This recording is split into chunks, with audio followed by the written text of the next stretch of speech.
Hey, Pastor, doesn't science disprove the Bible? Isn't Genesis just a fairy tale? Is God for real? Did he really create everything in 6 literal days? Didn't God just use the Big Bang? Why is there death and suffering? Do you really believe the Bible? Didn't man evolve from apes? For answers to these questions and more, stand by for Believing the Bible.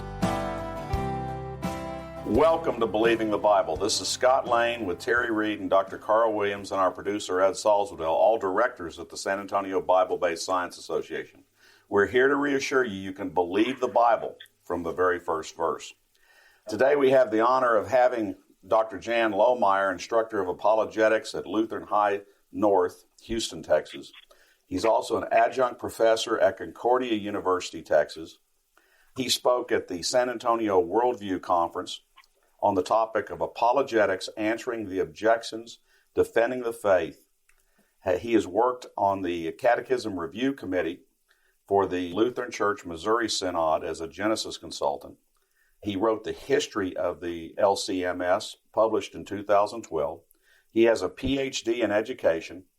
He has taught every level of education, which I can identify with. Although I haven't done elementary level, I would run away from that. Has been a principal of 3 schools. He's a speaker, and he has a book, The Unaware Church, which we're going to speak of a great deal today.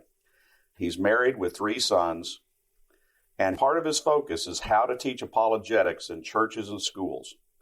And I noticed on the website for your book that it talks about this needs to be a wake-up call to the church.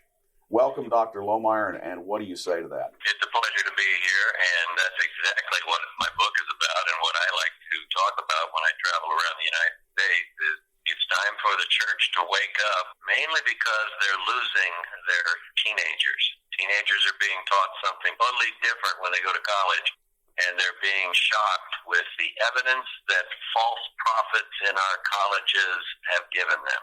And that's why it's a wake-up call. And that's why I also call my book The Unaware Church. I don't think too many people in our church are aware that we're losing over 60% of our teenagers. When they graduate from high school and go to college, they are losing interest in their faith and in what the church has to offer and teach.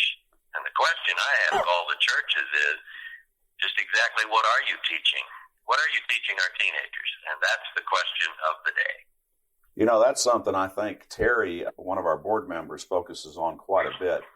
All they're getting, 100% of the time, K through 12, is monkey to man evolution, that the Bible is irrelevant, that you are an accident and not produced by a loving God. They get that in college when they go there. The church is not refuting that. So what are they supposed to think? The title of my book is Why Should You Believe? A wake-up call to the church. So we're on the wavelength here. We sure are, yeah. Listen, I want everyone to know that I'm teaching high schoolers now. They're 17 and 18-year-olds, and we call those, of course, the plurals, the Generation Z or the 2Kers, whatever you want to call them. But I think it's important that everybody understands, even though the millennials seem to be in charge right now, these plurals, that we've already lost the millennials. And to get them back, you're going to have to offer something that you're going to have a wake-up call for them through the churches and reach them somehow. But the plurals we can still prevent from falling away, and that's what I really want to talk about today. This is that group of people that seem to be more diverse. That's why they're called the plurals. Personal freedom is extremely important to them. You have to remember that these plurals, these are the people that are born after 2000. You have to understand that they lived through the 2000 recession, and they've experienced more divorce than any other age group that we've ever had, and they've seen fewer Christian examples. Now, I want you to know that their questions, and I'm teaching them right now, here are 4 examples of their questions that they ask about their own faith, their own religion, their own church. And one of them is, why would God demand the killing of an entire group of people? And another one is, why are Christians so hypocritical? Why are Christians so judgmental? And why are Christians so intolerant? These are the 60% that we're about to lose. Now, what can we do to prevent them? And do we have the answers to these questions? What are you doing? You know, what's your church doing? As far as I'm concerned, the Bible keeps telling us we're in a war. 2 Corinthians 10 tells us, for the weapons of our warfare are not of the flesh, but have divine power to destroy strongholds. We destroy arguments and every lofty opinion raised against the knowledge of God, and we take every thought captive to obey Christ. Notice the two words, warfare and captive. Paul keeps telling us this. By the way, Paul was the first great apologist after Jesus.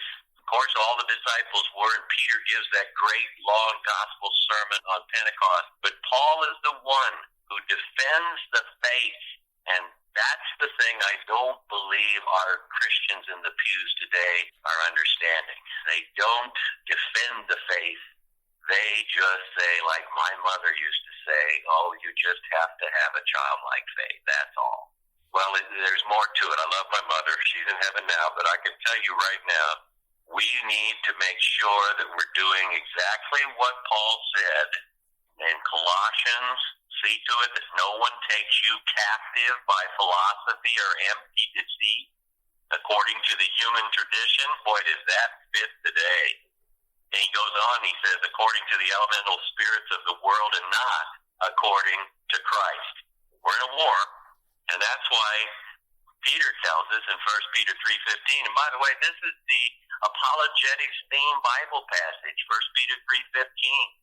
Always be prepared to give a defense for the hope that is in you. And boy, that's what we're not teaching our children. And it kind of irks me that we aren't doing something. Like I said at the conference, and you might remember this, if I was a church member, I had that atheist come up to me and he listened to my speech, and then afterwards he came up to me and he says, you know, if this is all true, what you're saying, and you're losing 60%, and I was a member of your church, I would be as mad as, and he used the word hell, and I was wondering, first of all, why an atheist would reference hell, but I also said, what in the world are we thinking in these pews? I really think that we're starting to become a country club instead of a church. Yeah, we meet together with our friends, we do socials together, but we really don't get this message out. We don't realize we're in a war. We'd rather go to a potluck. Right, I hear you. You're listening to Believing the Bible. This is Scott Lane with Terry Reed and Dr. Carl Williams. If you would like to learn more, go to sabsa.org. That is sabbsa.org.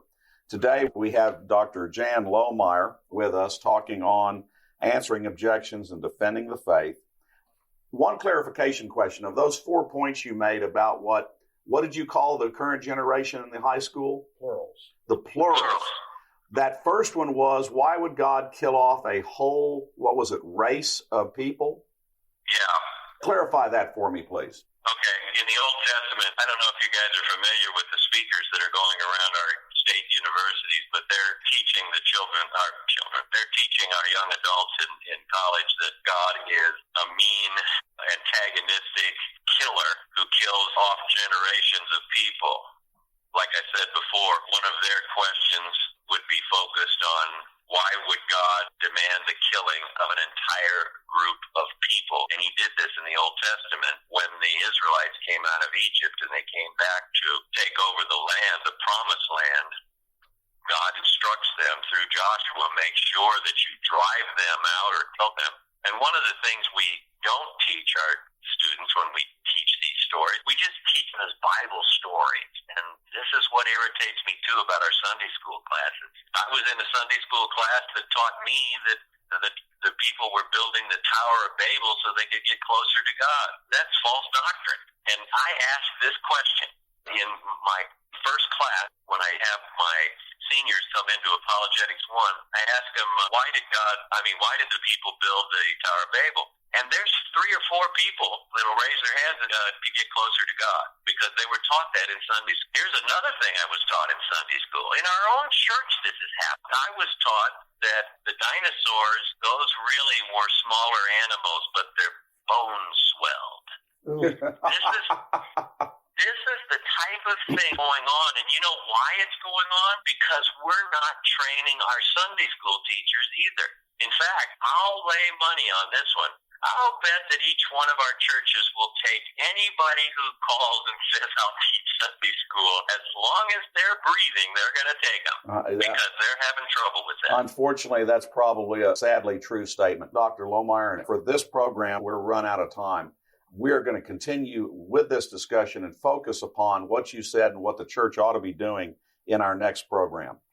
Dr. Lohmeyer, thank you for your comment. Dr. Lohmeyer, it's today. You're welcome. Glad to be with you. We recommend that you check out Terry Reed's book on his website at Why Should You Believe.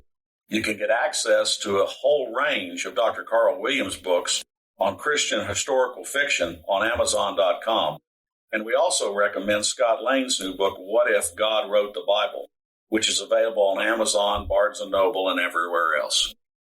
Believing the Bible now has a new way you can support our ministry and get some great gifts. For a donation of $10 or more, we will email you a copy of Repetition in the Bible by Jack Cassione, which shows the Bible to be a self-proving document and shows God's protection of His Word over the ages. For a donation of $25 or more, we will also mail you a copy of Scott Lane's book, What If God Wrote the Bible, showing 6 things we should find in the world and in the Bible if God is the author of the Bible. To get these great gifts, send your check or money order to SABSA at 7620 Avery, Live Oak, Texas 78233. That's SABBSA at 7620 Avery Road, Live Oak, Texas 78233. This information for ordering is also on our contact page at sabsa.org.